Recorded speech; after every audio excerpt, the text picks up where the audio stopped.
আসসালামু আলাইকুম ভিউয়ার্স, কেমন আছেন সবাই? আশা করি সবাই ভালো আছেন। ইনশাল্লাহ আমিও ভালো আছি। আজ আবার চলে এলাম কক্সবাজার ট্যুরের দ্বিতীয় পর্ব নিয়ে। আজকের ভিডিওটা হতে যাচ্ছে ভীষণ মজার, কারণ এই ভিডিওতে আমরা কক্সবাজারের বেশ কয়েকটি সেরা রেস্টুরেন্টের খাবারের অভিজ্ঞতা শেয়ার করব। পাশাপাশি থাকবে বাইক হায়ার করে সেই বাইক চালানোর মজার অভিজ্ঞতা এবং কক্সবাজারের কিছু জনপ্রিয় ট্যুরিস্ট স্পট ঘুরে দেখার মুহূর্তগুলো। সব মিলিয়ে আজকের ভিডিওটা একদম জমজমাট হতে যাচ্ছে, তাই আপনাদের কাছে একটাই অনুরোধ, ভিডিওটি না টেনে শেষ পর্যন্ত দেখবেন। ভিউয়ার্স, প্রথম দিন সন্ধ্যায় আমরা রাতের ডিনার করতে গিয়েছিলাম কাসন্দি রেস্টুরেন্টে। সেখানে আমরা বেশ কয়েকটি আইটেম অর্ডার করেছিলাম। খাবারগুলো ছিল সত্যিই অনেক টেস্টি, তবে বলতে গেলে দামটা একটু বেশি।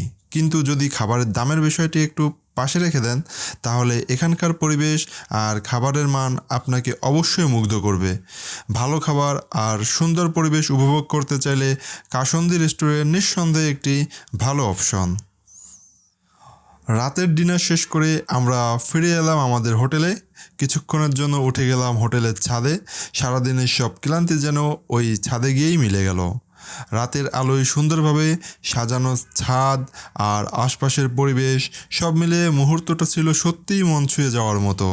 এই ছাদের দৃশ্যের মাধ্যমেই শেষ হলো আমাদের কক্সবাজার ভ্রমণের প্রথম দিন, কারণ আগামী দিন আমাদের জন্য অপেক্ষা করছিল আরও বড় কিছু এক্সাইটিং অভিজ্ঞতা। তাই একটু বিশ্রাম নিয়ে এনার্জি সেভ করেই দিনটা শেষ করলাম।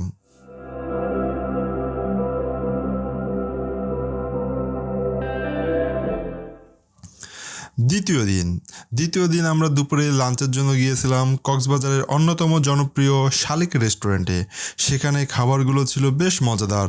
দুপুরের লাঞ্চ শেষ করে আমরা বেরিয়ে পড়লাম বাইক হায়ার করার জন্য, কারণ আজকের প্ল্যান ছিল বাইক হায়ার করে কক্সবাজার শহর এবং এর আশপাশের জনপ্রিয় ট্যুরিস্ট স্পটগুলো এক্সপ্লোর করা।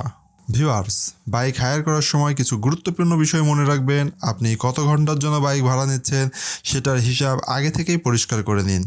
বাইক হায়ার দেওয়ার সময় তারা যে শর্ত নিয়ম জানায় সেগুলো অবশ্যই মেনে চলবেন, এবং বাইক নেওয়ার সময় পুরো বাইকটি ভিডিও করে রাখবেন।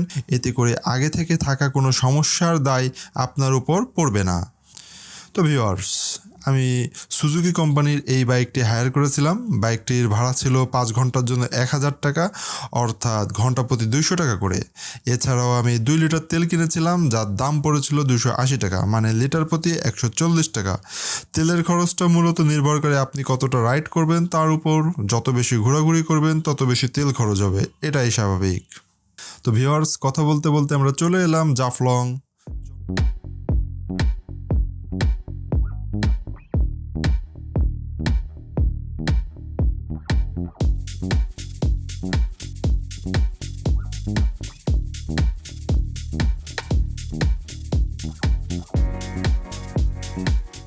জনপ্রতি 40 টাকা করে টিকিট কেটে আমরা জাফলংয়ের পাহাড়ে ওঠা শুরু করলাম। পাহাড়ে উঠতে উঠতে একটা গুরুত্বপূর্ণ বিষয় জানিয়ে রাখি, বর্তমানে কক্সবাজারে প্যারাসেলিং বন্ধ রয়েছে। কিছুদিন আগে প্যারাসেলিং করার সময় ল্যান্ডিংয়ের মুহূর্তে দুর্ঘটনাবশত একজন পড়ে যাওয়ার ঘটনা ঘটে।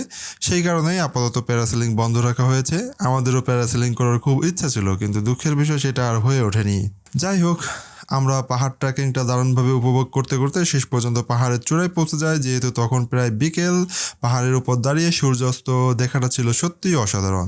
চারপাশের পরিবেশ আমাদের ভীষণভাবে মুগ্ধ করেছিল। এরপর আমরা পাহাড় থেকে নামতে শুরু করি, কারণ এর পাশেই রয়েছে একটি ঝর্ণা। এখন আমরা সেই ঝর্ণাটাই দেখতে যাচ্ছি। ভিউয়ার্স, আপনারা দেখতেই পাচ্ছেন এই সেই ঝর্ণা যার কথা একটু আগেই আপনাদের বলেছিলাম।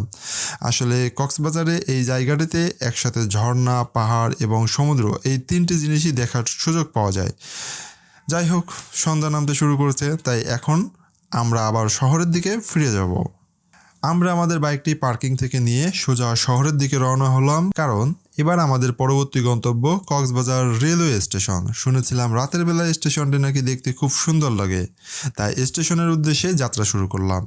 এখানে একটা বিষয় জানিয়ে রাখি, আমাদের বাইক এবং হেলমেট সহ পার্কিং খরচ পড়েছিল মোট 40 টাকা।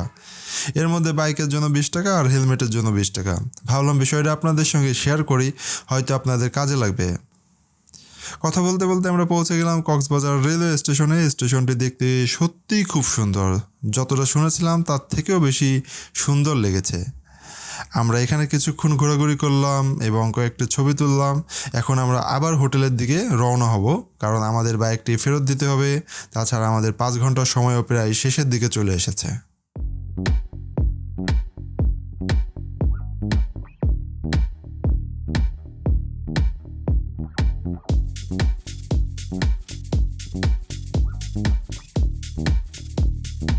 ভিউয়ার্স, আমরা বাইকটি ফেরত দিয়ে রাতের ডিনারের জন্য চলে এলাম আলগনি রেস্টুরেন্টে।